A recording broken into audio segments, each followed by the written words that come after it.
Okay, wanted to talk to you today about something that is very near and dear to everybody in real estate, and that is what we call the pre-approval. And I will tell you that in our industry, there are lots and lots of things that we talk about, lots of words, lots of terms that we throw around that give people the impression that we are pre-approved.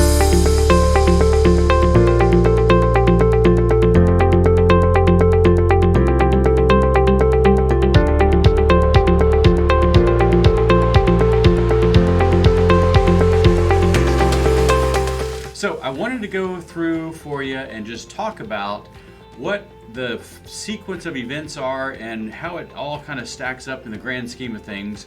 So if you want to know about the approval process, then tune in. I'm going to go all the way from making the application down to funding, which is the end goal of closing a house. So anyway, I'm going to tell you how the cow ate the cabbage. So like it or not, this is kind of how it works.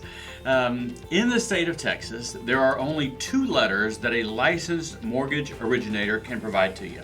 The first one is what we call a conditional qualification letter. That's called letter A. Letter A is basically worth pennies because the paper that you have it printed on is about what it's worth. Now, sometimes agents don't know the difference and they'll accept that with your offer.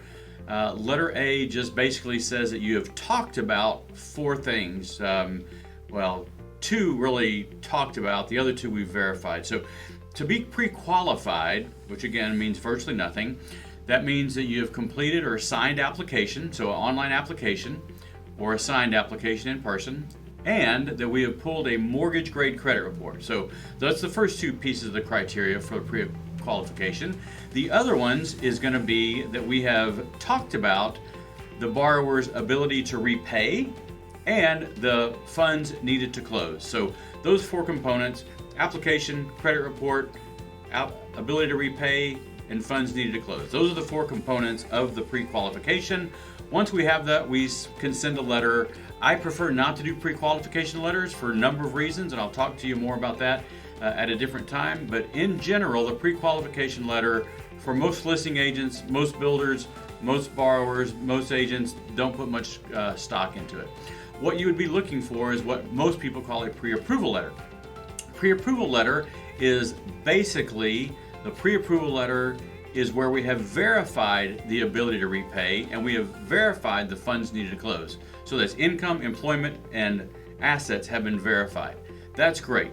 So once the application comes in, we get the pre-approval letter, have those four things done, then we can issue a pre-approval letter or conditional approval letter.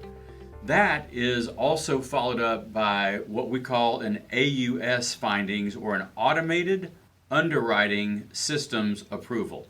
So you may hear people say, hey, have you got AUS approval? That's an automated underwriting system approval, which comes directly from Fannie Mae or Freddie Mac. It's printed, and once you have that, it tells you exactly what is needed to close that loan. So assets, employment, income, property, it gives you the whole ball of wax. So that's called an automated underwriting approval, and we do that for all of our pre-qualifications. We do it all for our pre-approvals.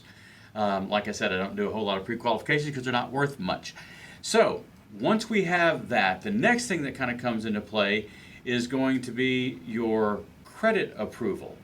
So a credit approval is like one notch up, and that's where you may not have a property, but we can submit the borrower and get the borrower completely underwritten through underwriting and get a credit approval from an actual underwriter. Your loan officer can usually do anything before that, but once it goes to a credit approval, that's basically a full underwrite of the borrower, has nothing to do with the property yet. That's something separate. So we can get what's called a credit approval. Now, once our underwriters give you a credit approval, we have a guarantee that basically says if we don't close that loan, then we'll reimburse up to $1,000 of expenses and reimburse up to $5,000 in earnest money. So if you're making offers in this market, that's a huge plus that you can tell the listing agent, hey, we're actually credit approved and we have a letter stating that our borrower, if it falls out, that it's going to cost the mortgage company about $6,000, up to $6,000. So a huge deal. So that's your credit approval. And then next, you have your conditional approval.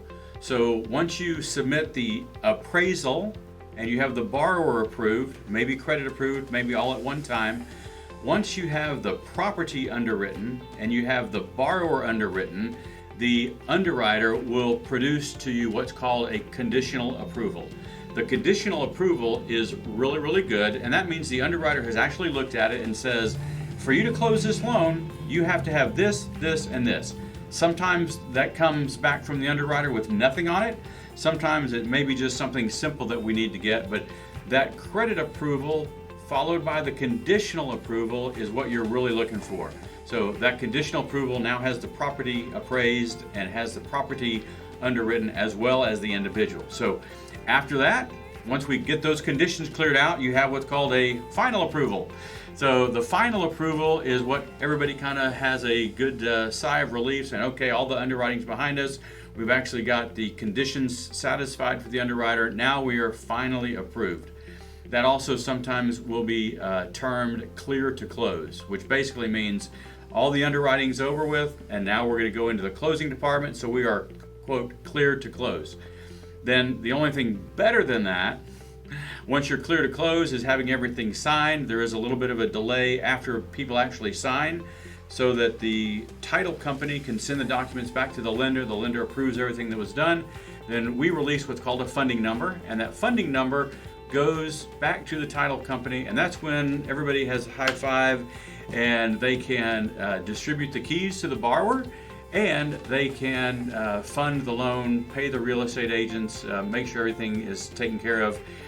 So that is your closing and funding part of the process. But just so that you know, when you hear the word approval in our mortgage lingo, there's really different variations of approval. So make sure you know which stage that you're in. If you have more questions, please give me a call. I've got these lined out in writing, so feel free to reach out to me, Andrew Mackley at Guild Mortgage. Would love to help out. Patrick and I are available 100% of the time. Make sure we get your clients taken care of, or if you're interested in building, buying, or refinancing, please let us know. We'd love to help out. Thanks a million. Have a great one. Bye-bye.